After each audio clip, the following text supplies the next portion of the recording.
Hello friends, आता आपण बघूया शिवा या मालिकेचा 4 मार्चचा एपिसोड रिव्ह्यू. दिव्या आणि कीर्ती भेटतात. तेव्हा कीर्ती बोलते दिव्याला, खुश असशील ना आता? तेव्हा दिव्या बोलते ऑब्व्हियसली, ॲटलिस्ट त्या दोघांचं आता रोज रोज तोंड बघायला नाही भेटणार. बरं झालं गेले ते, एकदाचा डोक्याचा ताण कमी झाला. तेव्हा कीर्ती बोलते हा पण माझ्या डोक्याचा ताण वाढला आहे ना आता, आणि तोच कमी करायचा उपाय शोधायचा आहे आता. तेव्हा दिव्या बोलते हो, पण परत वस्तीत आणायचं म्हणत असशील तर मी ऐकणार नाही.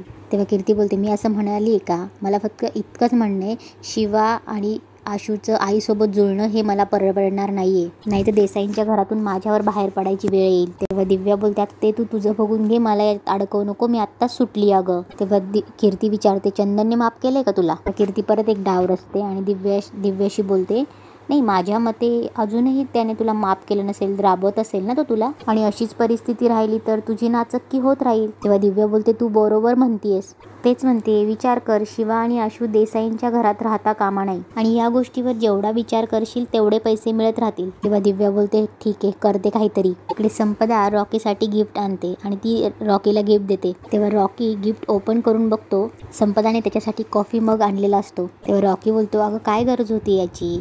तेव्हा संपदा बोलते आठवण म्हणून, आता तू परत चाललायस ना, मग तुला परत कधी यायचं, कुठे यायचं हे लक्षात राहावं म्हणून. तेव्हा रॉकी बोलतो तुला असं वाटतं मी विसरेन? तेव्हा ते दोघं गप्पा मारत असतात. तेव्हा रॉकी बोलतो की बाय द वे तू खूप सुंदर दिसते. तेव्हा संपदाला खूप आनंद होतो आणि ती बोलते की रॉकी तू मला ही कॉम्प्लिमेंट दिली आहेस. तेव्हा रॉकी बोलतो खरंच अगं, तू खरंच खूप सुंदर दिसतीयस. ते दोघं बोलत असतात तेवढ्यात संपदा रॉकीला मिठी मारते. ते दोघं बोलतच असतात तेवढ्यात तिथून कीर्ती जात असते आणि कीर्ती गाडी थांबून घेते संपदा आणि रॉकीला बघून. तेव्हा कीर्ती संपदा आणि रॉकीचा फोटो काढते, व्हिडिओही काढून घेते. तेव्हा कीर्ती बोलते शिवाबरोबर गैरसमज करायला इतकं लवकर सोल्युशन मिळेल असं वाटलं नव्हतं मला. तेव्हा कीर्ती बोलते शिवा आता तुझा गेम ओव्हर. शिवा इकडे आनंदाने बसलेली असते, विचार करत असते. तेवढ्यात तिचे पप्पा तिथे येतात.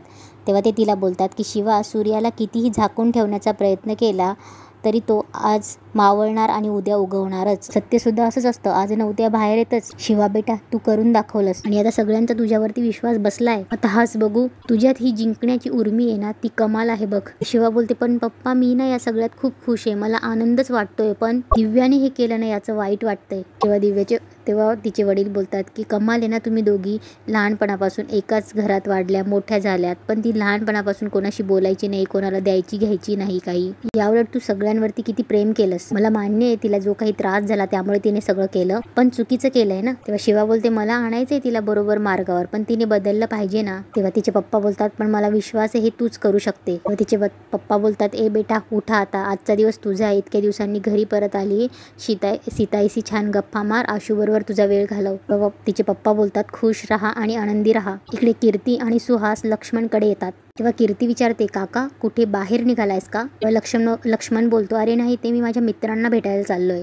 का ग काय झालं? तेव्हा कीर्ती बोलते काय होणार आहे, मी काहीतरी बोलायला जाणार आणि तुम्हाला ते पटणार नाही नेहमीसारखं. तेव्हा लक्ष्मण बोलतो नाही असं काही नाहीये, पण शिवाबद्दल. तेव्हा कीर्ती बोलते हेच म्हणायचंय मला. हे तुम्हाला असं वाटतं ना की मला शिवाचा राग येतो, मी शिवाच्या विरोधात बोलते. तेव्हा लक्ष्मण बोलतो म्हणजे शिवाबद्दलच आहे. तेव्हा कीर्ती बोलते हो, पण तुम्हाला माहित नाही ना तुमची सून तुमच्या नाकाखाली काय काय करते ते. मला वाटतं की मला शिवाचा राग आहे, मला वस्तीतल्या लोकांचा राग आहे, म्हणून मी असं काहीतरी बोलत असते. तेव्हा लक्ष्मण बोलतो असल्याशिवाय असं वाटतं का? तेव्हा कीर्ती बोलते मग काही असल्याशिवाय राग नसतो ना. लक्ष्मण बोलतो ऐक ना कीर्ती, ऐक ना, तुला जे काही बोलायचंय ते स्पष्ट बोलशील? तेव्हा कीर्ती बोलते नाही मी काही बोलणार नाही काका, मी आता तुला दाखवणार आहे. तेव्हा कीर्ती मोबाईल मधला व्हिडिओ लक्ष्मणला दाखवते. लक्ष्मण व्हिडिओ फोटो बघून शॉक होतो. तेव्हा सुहास बोलतो काय झालं काका? विश्वास बसत नाहीये ना? नाही माझंही हेच झालं होतं. अरे सुहास मी तर स्वतः बघितलं आणि मी 10 वेळा स्वतःला समजावत होते की नाही अरे ही आपली संपदा नाहीच आहे, पण संपदाच होती ना आपली. म्हणजे सकाळी खोटं बोलून निघाली का? लक्ष्मणला सकाळी संपदा जे बोलून निघते ते आठवतं. तेव्हा कीर्ती बोलते आठवतंय ना, म्हणजे मला आत्ता कळतंय संपदाला सारखं वस्तीत का जायचं असायचं ते. अभ्यासाच्या नावाखाली संपदा, पण तुम्ही सगळ्यांनी माझं ऐकलं नाही. यात शिवाचा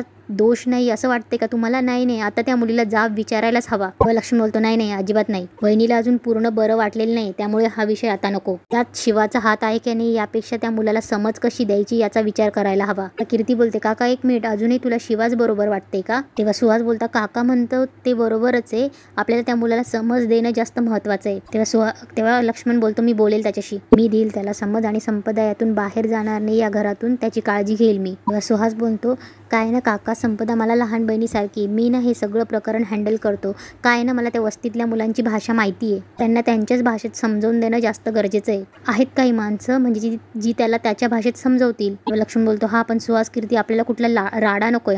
आपल्याला त्याला दम द्यायचा आहे, समज द्यायची, पण कुठल्याही प्रकारचा त्रास नाही द्यायचा आहे त्याला. तो कसली तरी एक्झाम पण देतोय ना, अभ्यास करतोय कसला. कीर्ती बोलते हा काहीतरी शिक्षण घेतोय, IAS चा अभ्यास करतोय तो. लक्ष्मण बोलतो एक्झॅक्टली, त्याचं वर्ष नको वाया जायला. तेव्हा कीर्ती बोलते सुहास काका म्हणतोय तसंच होऊ देत. ते आशू आणि शिवा आईस्क्रीम खात असते तेव्हा शिवा बोलते की आशू तुला आईस्क्रीमचा त्रास होतो तरी कशाला खायचा आईस्क्रीम. तेव्हा आशू बोलतो तुला कळत नाही, मला असला चान्स कधी भेटणार आहे.